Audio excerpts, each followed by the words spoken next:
Alright, today we're going to tie a golden stone. This is my version of a golden stone, so we can't really call it a Montana golden stone, but usually when you say golden stone, Montana is part of what you're adding to it. But we're going to call this a golden stone. Now, the way I tie a golden stone, my particular version here, I like to use biots for the tail. Now, the biots can be tied in basically two ways. You can tie them where they flare in a Y, or where they flare like a pincher, like this. As you can see, the biot has got a natural curve to it when you peel it off the feather strip to begin with.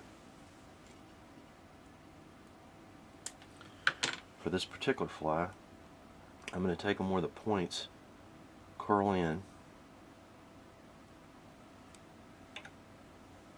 like this.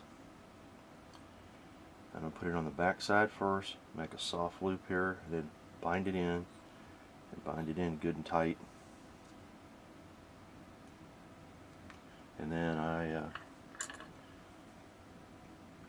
like my little tweezers here for make sure I get it right on the side and it stays there.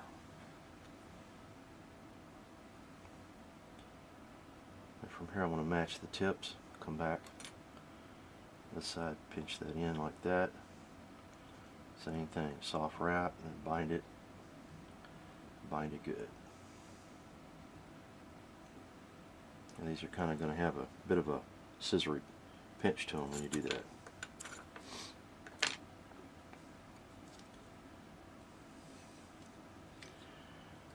Now, for my particular version, I like to make it in olive, and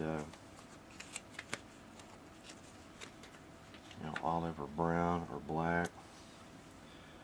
We're going to go with an olive chenille here. If you want to, you could dub this in a good dubbing. If you dubbed it, I would probably use a mixture of a brown and green, like Antron dubbing.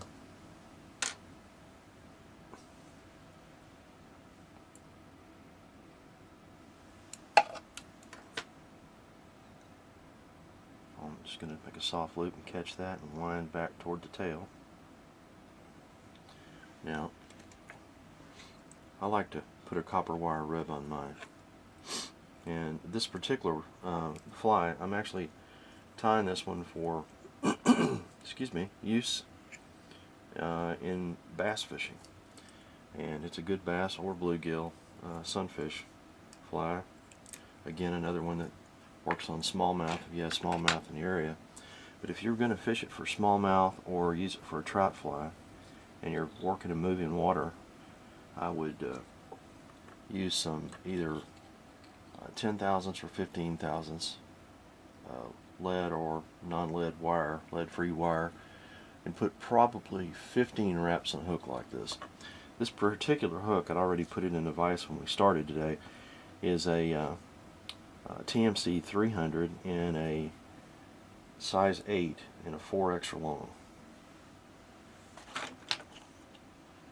I don't usually worry too much about telling you guys what hook to use, because Timco's gotten to be very popular the last 15-20 years, I guess.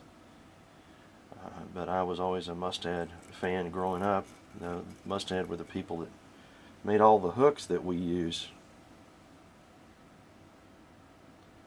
and I've still never had any problem with Mustad. But I use Mustad as well as Timco hooks, Daiichi, Gamakatsu, Eagle Claw. It just depends on the particular fly and sometimes what's readily available. Alright, now I'm going to bring this forward and I'm going to wrap this in.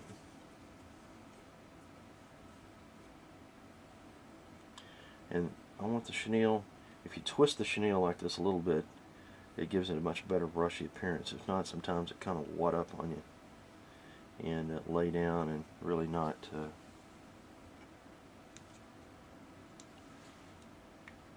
have that good flared appearance.